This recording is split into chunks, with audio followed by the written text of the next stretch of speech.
Sir మాకు నీళ్ళు వస్తలేమో, మా పెరాలు ఎండిపోతారా, మా నీళ్ళు వచ్చే గదిలో 4 నెలల బట్టి మేము సావాయి సత్తాను ఇక్కడ. మరి ఆత్మహత్య చేసుకోవాలా ఏంది కథ అని మరి కొంచెం ఒకసారి దయచేయండి అని చెప్పాలా సార్. అందరికీ నమస్తే సార్. ఇప్పుడు 4 నెలల నుంచి పెద్ద కెనాలు మాకు గుట్ట ఎర్రగట్టు గుట్ట దగ్గర మాకు ఉంటుంది 24 dB.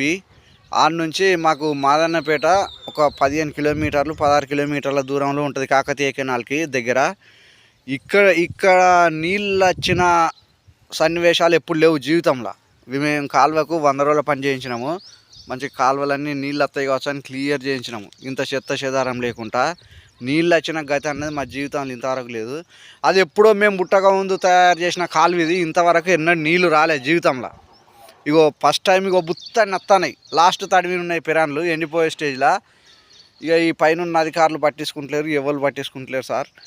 మాదన్నపేట, శనిగరం, గుంటూరుపల్లె, గోపాలపురంకి నీళ్ళు పోవాలి. గూనిపర్తి వరకు బుత్తని వస్తున్నాయి. ఈ బుత్తని వచ్చిన నీళ్ళు ఆ కట్టెతోటి చూపించు ఏ పట్టి వస్తున్నాయి. ఇగో చూడండి సార్, మీరు దయచేసి ఈ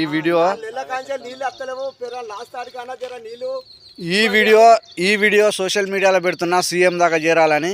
దయచేసి ప్రతి ఫ్రెండ్ దీన్ని షేర్ చేసి మా మాదన్నపేట రైతులకు అండగా ఉండాలని కోరుకుంటున్నాం.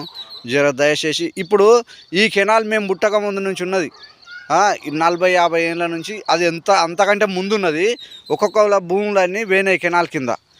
ఒక్కొక్కరి 10 గుంటలు 20 గుంటలు పొడుగులైతే ఒక్కొక్కరి ఎకరం కూడా పోయిన బాపది భూములు ఉన్నాయి ఈ కెనాల్లో. ఇంతవరకు మాకు కెనాల్లో నీళ్ళు వచ్చింది అన్నది మాకు తెలియదు. దయచేసి ఇది సీఎం వరకు పోయేటట్టు ఈ వీడియోను నా ఫ్రెండ్స్ అందరు షేర్ చేయండి ప్లీజ్. అందరికీ దయచేసి దండం పెడతానని కోరుకుంటున్నా. చూడండి సార్, పెరాన్లు ఎండిపోతానే. ఇక ఒక ఆత్మహత్యలు తప్ప ఏం లేదు మాకు. ఇగో రైతుల గోస ఎట్లున్నదంటే ఇప్పుడు ఒక్కొక్కరు పెట్టుబడి పెట్టి లాస్ట్ స్టేజ్లో ఉన్నాయి పొలాలన్నీ. దయచేసి వీడియో అందరు షేర్ చేయాలి ఫ్రెండ్స్ ప్లీజ్.